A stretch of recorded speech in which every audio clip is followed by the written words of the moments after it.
My first slide in is about bullying and massive consequences. Consequences for, and the reason I picked that out is that I don't want anybody that takes any information here and make somebody wrong with it, because I don't care what side of the coin you are, what your beliefs are, what you whatever. There's never the right reason to be mad at somebody. There's never the right reason to yell or holler or scream or think you have some reason. There's nothing good about it. The consequences lifelong are absolutely horrible. And when I see signs about somebody being bullied, and then I look at the response to Aaron Rodgers taking a different choice and the way he was yelled at, like, who has that right? Like, who has the right to do that? And it didn't matter that he said, I made a choice for my body, and he did fine with the condition, but he made a choice different than other people would have made, and people got angry. I mean, like, super angry, super post. If you saw after the game, I mean, the crowd cheered him. A tough guy that's a veteran like that got to tears about the response he got from the crowd, because the response of making a personal choice was so aggressive. So it doesn't matter what your personal choice is, we have to be nice to people, absolutely. So I don't care, again, what side we're on. I'm also going to go through a little bit of an interesting, so there was a book written in the 60s called Silent Spring. Do any of you, some of you are my age in that, do any of you remember the DDT crisis? Do you remember that was safe for children because they used to spray it on you before parades, like in Galesville, my little town? They would go before the parade and spray DDT on everybody. It was mosquito control. And it was massive, massive. They showed commercials of children eating lunch spraying DDT on them. So this lady wrote a book called Silent Spring. Environmental, she said synthetic pesticides were an issue. If you remember, they almost wiped out our national bird. Eagles got such soft shells that we almost had no eagles, no wild eagles left in the country. But the prosecution that she had to go with, chemical sprays, she talked about it. She was a really, I mean, just prestigious, and she talked about DDT. Carlson was her name in that. The U.S. Agricultural Research Service criticized Carlson. A public film was made, Film Fire Ants and Trial, or flagrant propaganda. So what they said is that the world would, if we stopped using DDT, that we would not have enough food for the world. So this was the U.S. Service Department of Agriculture absolutely attacked her, just absolutely attacked her. By 1960, Carlson had sufficient research materials, and the writings were progressing rapidly. But the attack from the other side stayed there. She also had metastasizing cancer. She did not dare tell the world about it because they were attacking her character, her personality, that she was a single mom with kids in the 60s. They attacked her relentlessly as far as what went on in that. Others attacked Carlson's personal character and scientific credentials. Monsanto published 5,000 copies of a product called The Desolate Years, talking about world famine, disease caused by it. That many criticized repeatedly said Carlson was calling for elimination of all pesticides. So when someone has a different opinion, they're considered that everything. So if there's a medical doctor that says he thinks we should consider or at least think about getting a vaccine, they're right away called anti-vaxxers, and they're not. I mean, it's not. So she was just saying DDT had an issue. And if you read a book or you read the history, the attack was so brutal that there were life threats on her and her family. I mean, it was just unbelievable for something DDT, which eventually the research was so overwhelming that she was right, that long before the world admitted it, and almost the rest of the world banned DDT before the U.S. We were one of the last ones. And again, in that movie, Fire, in that, they literally showed people eating lunch outside spraying DDT on kids because it was absolutely safe in that. So to walk with a different route doesn't mean they're wrong. Carlson and others involved with the publication of Silent Spring expected fierce criticism and were concerned about the possibility of being sued for liability. Carlson was undergoing radiation for her cancer. Again, sad story when you read about it. I mean, her prosecution in this a single mom with a child and cancer thought the world deserved to have something better, and she just absolutely fought. So I think sometimes when I hear these doctors that are losing their licenses and that because they're speaking different. Like, we've done this before, over and over and over. Not because the answer was wrong, because the answer wasn't the one somebody liked as far as it goes. So we look at Sweden. Sweden has absolutely been just lambasted because their approach was different. They said we have natural immunity, we're going to protect the elderly, but we're going to just control it the best we can. We're going to use natural processes in that. So if we look at the cases, September, November, Sweden is flat. Every other country is going up, and Australia, which is just scary right now, Australia has just put a curfew, but only on the non-vaccinated. What? Australia? Did I say Austria? Austria. Austria has put a mandate. If you are not vaccinated, you are locked down, and they checked 15,000 people so far in just the first couple of weeks. I mean, it's like beyond as far as it goes. And again, Sweden shows an example from day one. The immune system is crazy effective. Children, so there's something called a viral load, which is the small amount. So children are asymptomatic because they don't get it real hard, but they give a small viral load off. So in Scandinavia, if you had 1, 2, 3, or 4, or 5, the more kids in a household, the less severe the COVID was for the adults. So again, there's a purpose. We're amazing how we were made and how the world was made. So on the other side of that, we continue to run the wrong way. That worker retiree ratios was 1945 was 1 to 42. Worker retiree ratio is 1 to 3 right now. U.S. spends the most money on healthcare and has the least satisfied citizenry amongst all industrial nations. We rank the worst, and so we have a healthcare system that's so broken, and yet we let it attack everybody. I mean, it's just, to me, the craziest thing ever as far as it goes. If we look at, so what you think, and again, this is so small and I apologize, but what this says is average price for a full knee replacement in large employer plans by the U.S. government in 1916. So in Louisville, Kentucky, you can get a knee replacement for under $20,000. In New York, New Jersey, the same knee replacement is going to call you $50,000, twice as much. So how much science is there? How could it cost twice as much to get a knee replacement in the United States in different places? So is this a business or is this healthcare? Well, wouldn't that tell you it's a business? Because does this manufacturer that knee, does it cost more in New Jersey? They buy them from the same place. Same knee, same place, same markup, same cost. You can go to Green Bay, Wisconsin, and there's an orthopedic clinic there that will do your hip for just under $20,000, $22,500. And if that surgeon goes to the Green Bay hospital, it costs $60,000. The markup is the difference between the hospital, not the surgery, not the surgeon as far as it goes. So I say this as much as anything because I want us to ask a little bit. So spending on prescriptions, look at that graph. Look at 1995. Look at the graph.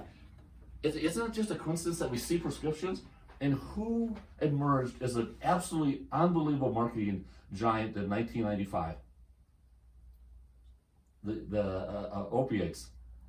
Opiates become the way we could prescribe, and we could sell it, and we could have it. We could put it on TV, and we could put it on billboards, and we could put it. And the opiate crisis has been one of the most severe crises ever. If you look at the research, it never was for pain, and it was never meant to be more than 3 days. The study was so there, but the Purdue family, which had made Valium the #1 prescribed drug in the country, and if you're my age, remember how Valium just like rampaged? Like everybody was taking Valium, you took it for everything. I mean, it was the happy pill. I mean, if you were depressed at all, you took Valium. The Purdue family went from Valium to opioids, and in 1990, they got the CDC that regulates the hospitals to change from function measurements to pain measurements. And so what do we have? The pain scale. And what do you get asked every time you see somebody? What's your pain on a 1 to 10 scale? We have to ask it because we have to qualify our note because we're not reducing your pain. And what did they find the best way to reduce pain? Well, the fastest way is to give you something, but not to teach you function as far as it goes. So if you look at specialists, the time spent, I mean, this is the first visit, not repeated visits. Say first visit, The average most frequent cardiologist, 13 to 16 minutes. Endocrinologist, 17 to 24. An article today said the biggest frustration in healthcare right now is there's zero pay for prevention. So it's so expensive that if they're not charging for their minutes, so how does a cardiologist talk to you about anything I'm going to talk to you about on vitamins or that? Because they have no time. The system's not made for that. 99.9% of all healthcare dollars are disease care dollars. They're not healthcare dollars, and there's no time. If we look at, so now these people are really, like, this is the first time a family physician's seeing you. 13 to 16 minutes. If we take 70% of them are between 13 and 24 minutes. An internist, 17 to 24. An OB, a gynecologist, 13 to 16. A pediatrician. Our most precious children, the most common time, they're coming in, nobody's seen them, they have no history, no anything before them. You take them in for the first time, and it's 13 minutes. Like, whoa, and they get paid nothing at all if they say, I need to sit down with your child and I need to talk to you about what Dr. Lexi talked about. The brain is massively important the first 2 years. Are you getting the right fats with your child? Are you getting right? No, there's no money in that. None whatsoever. There's no money in the prevention of those things in that. And this is something that, it takes forever for things to go in. Exercise, not bed rest, can speed concussion recovery. This article just came out. It's November 15, 2021. It will take 10 years before this becomes the norm for kids with concussion. 10 years. Even though the study says we need to move them, not put them in dark rooms and have them not do something in that. And again, the study is black and white. I mean, absolutely. Treatment for teens with a suspected or diagnosed concussion, typically within 24, related to rest, followed by cautious exercise. That's not at all what they found out. So now I'm going to talk about another book. It's called Molecules of Emotion by Candace Perth. I'm going to make this up. So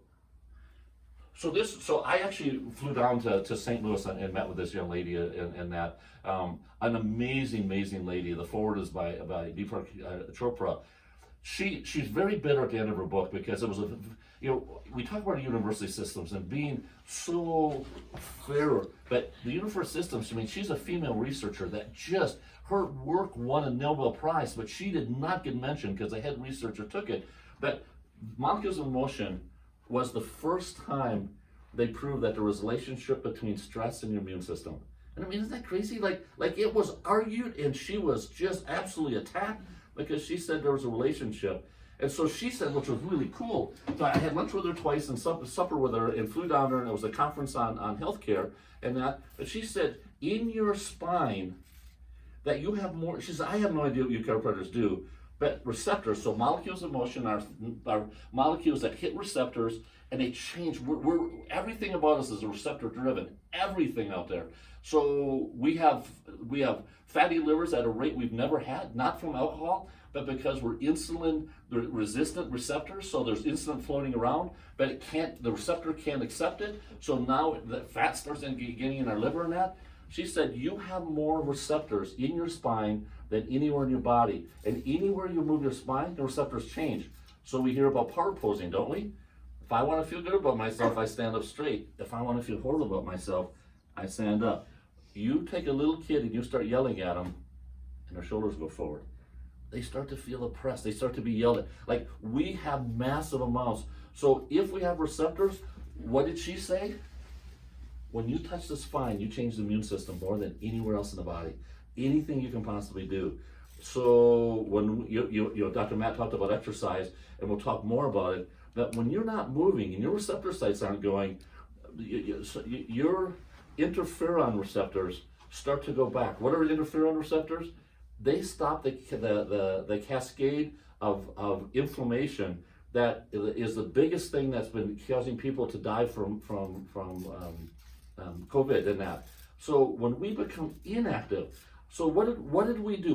The thing we're seeing, and they should call it COVID inactivity syndrome, because everybody is struggling. Their spines got stiff, their bodies got stiff, and if this movement is one of the biggest things that affect interferon receptors, and interferon receptors are the primary reason that you can fight any kind of viral infection.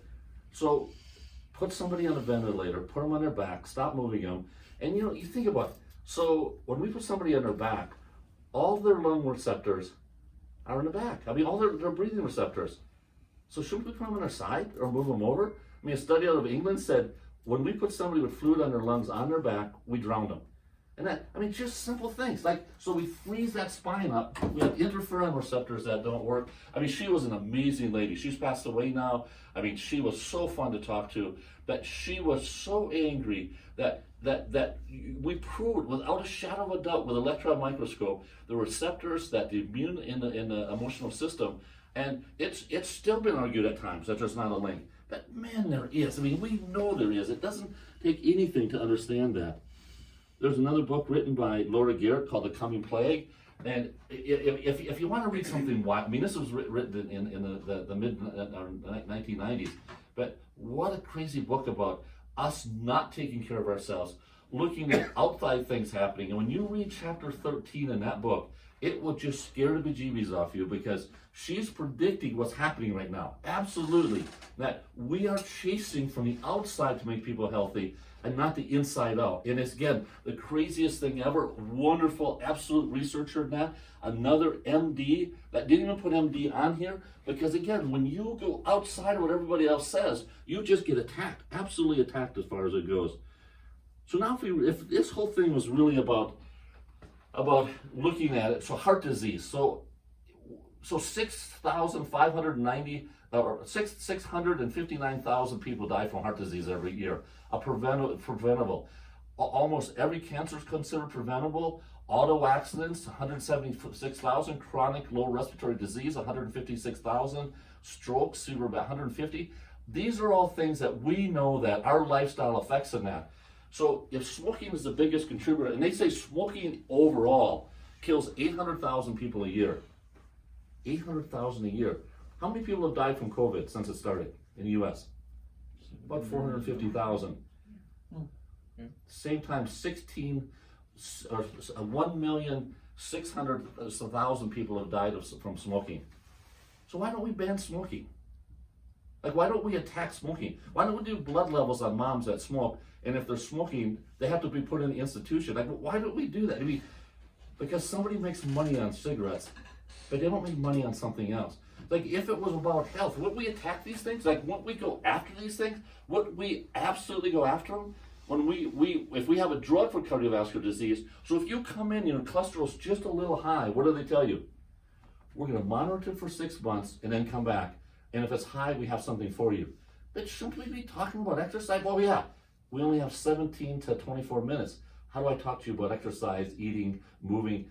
I don't get paid for that. So how I mean, the system is so broken, it's absolutely beyond comprehension as far as it goes.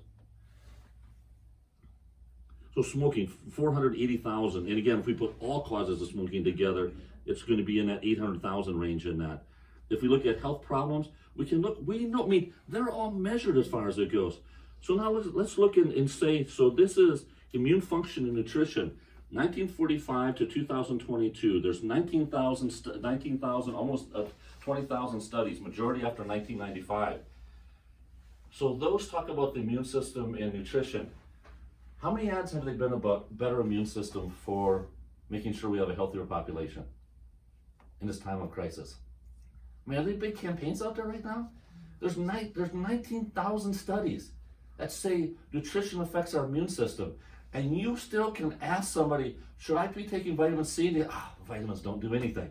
Like, where does that come from? Like, where we have one of the worst survival rates in the world as far as if you go in the hospital, because our protocols, we don't have standard protocols anywhere in the U.S. as far as what goes on for it. And again, 19,000 studies, 20,000 studies on nutrition and that. So when they say like, well, there's nothing out there, we don't have any scientific data on it. Behaviors that shorten. Vitamins are essential constitutes of our, and these are all, I mean, you know, when I show this, I mean, these are they're called PubMed.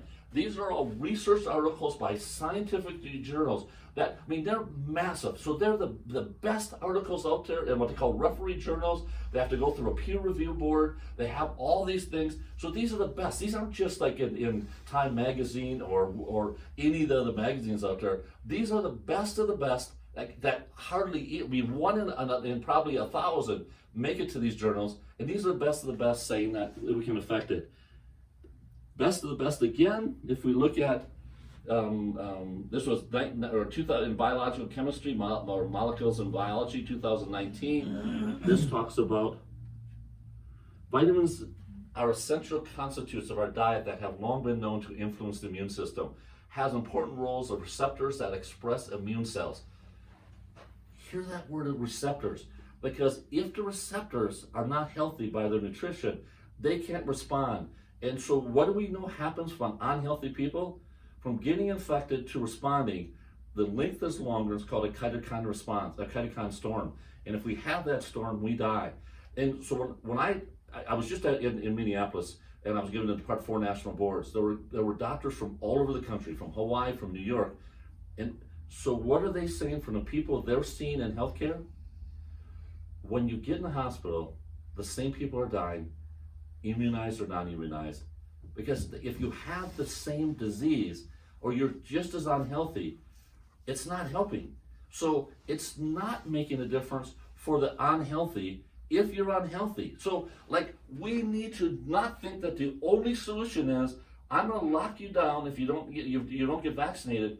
But what if I walked up in Sam's Club and I pointed out and said, I cannot believe you're risking my health because you have 12 cases of Mountain Dew in there. Like, I'm mad at you. I'm so pissed at you because you're risking my health. Do you realize I might not be able to leave my house because you're unhealthy? Like, can you imagine? Like, you would think you were the hardest, worst person ever if you went around to grocery carts and pointed out why they're eating wrong, and I'm mad at you for it. I mean, I'm super mad. In fact, I want you to put a badge on that says I'm a bad eater. I mean, like we won't even comprehend. We won't even possibly say it in that. So immune function of vitamin A, 1,760 articles in PubMed. Vitamin D in the immune system. There are some unique factors of vitamin A and D. For example, vitamin A induces gut hormone receptors on T cells. Massive. While vitamin D supports the gut hormone receptors on T cells. Massive, massive, massive. I mean, think about what Dr. Aaron said, that 30 is just barely surviving. And 7 major studies, if you're 32, 33 and above, when they've drawn serums, those people haven't died from COVID. Like, why aren't we mandating? Why aren't we just talking like crazy about it now? So we know that. If we look at vitamin C, so Linus Pauling, and any of you that are older remember, Linus Pauling won a Nobel Prize about vitamin C.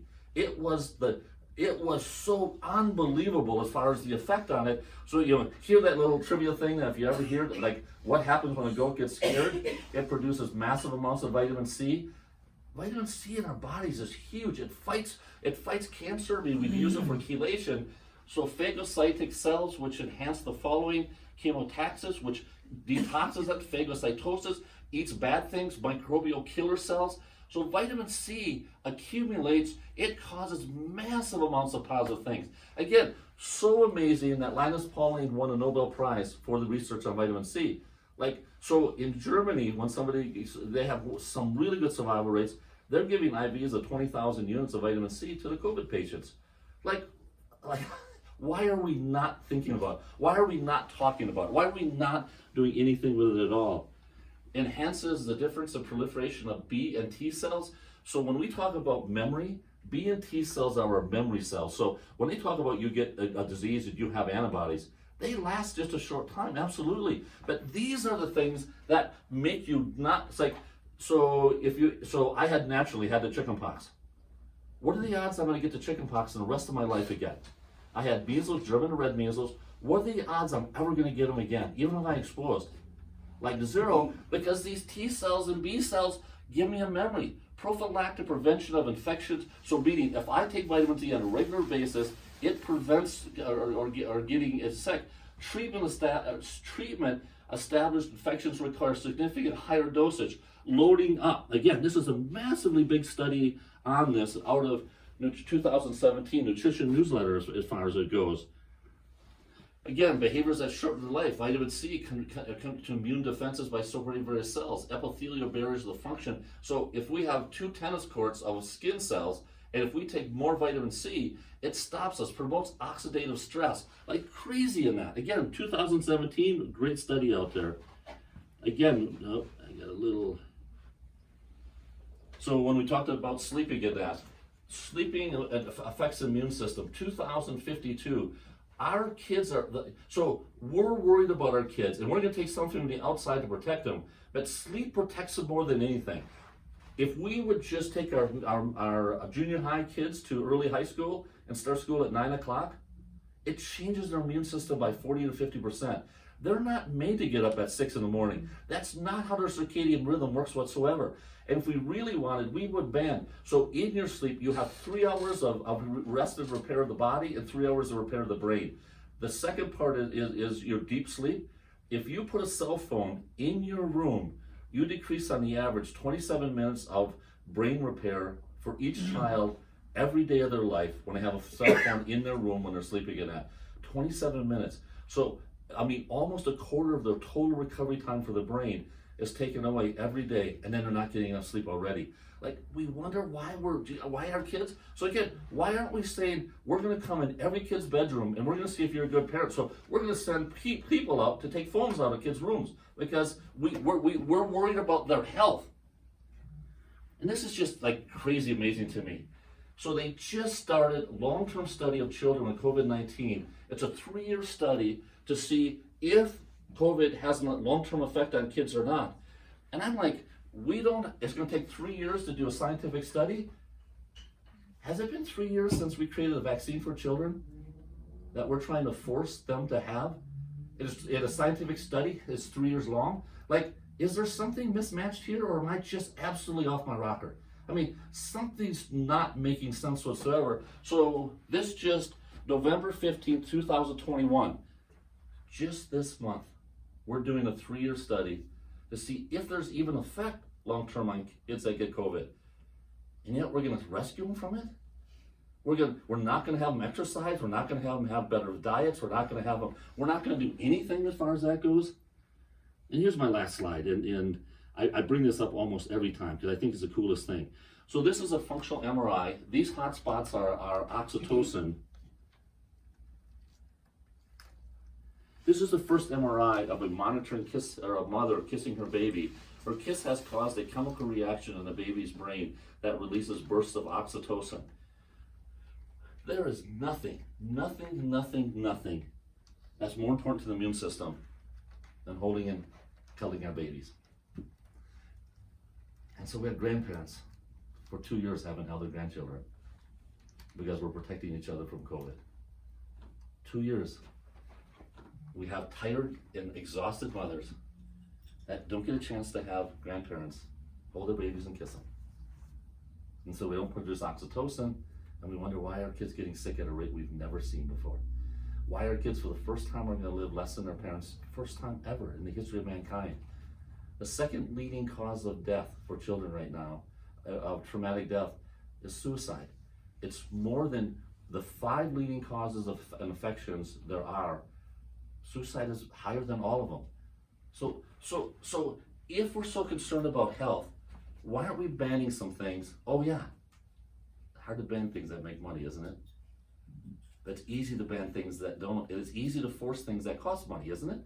You know, because we're not saying, we need to put an exercise monitor on everybody and we need to make them walk, even though it affects interferon more than anything, and people that move. And if the people are true that are out there in the trenches, and the doctors are true, the same people are dying, vaccinated or not vaccinated. Because they're unhealthy, because they're not moving, they're nutritionally deficient, they don't have vitamin D, they don't have. So maybe we need to look at how do we help the host in that. So I'm just excited always because as a chiropractor, our whole goal is to help you reach your potential. And with Dr. Matt, I arm wrestle him on it a little bit, but he just kicked my butt on that. But we can affect our genetics by our lifestyle, and how our genetic expresses itself by epigenetics is affected by how we move, how we eat, and how we think. And so we may be dealt a bad hand, but how we play that hand makes all the difference in the world. And again, we can control our destiny by doing that. So I thank you guys for coming on that. I know I parted your hair. I went a whole different course and gave you lots to think about. But if you really want, read the book Silent Spring. And then think about the drug we gave moms in the 50s and 60s because they had nausea. And what did that drug cost? loss of arms and legs in second generation kids because people had nausea. I mean, they used to, you could go into if you remember it all, and they had one in a store in that, you could stand on a platform and it took an x-ray of your feet and kids could see what size their feet were. And where did that x-ray hit? Right on your thymus gland, which controls your immune system. There was a time when you do a biopsy on you, kids have way bigger thymus glands because they're made to be sick. They were radiating thymus glands in kids because they thought they were too big. Like we've never had the wrong idea in healthcare. Like we've never done something the wrong way. We've never thought the wrong way. And so if you're a frontline doctor, you lose your license and get kicked out of a hospital. If you think differently, like how is that even possible? How do we even allow that to be part of it? Because if somebody didn't think different, like Silent Spring, what would the world be like right now? And when they said, if we allow this person to get traction, we will have world famine. Where did that come from? We will have world destruction if somebody didn't bring that up in that. So again, thank you so much for your time in that. We have these every third Tuesday. If you're watching, or every third Tuesday of the month, if you're watching it, please forward this on to as many people as possible, because we have to start a Silent Spring movement that we have to take care of ourselves in a way we never have, because it's not coming from the outside. Because you think about it, we lead the world in pain. We have more pain than anybody else, and we take 80% of the world's painkillers, 75% of the world's opiates. So we're not going to pill ourselves into health.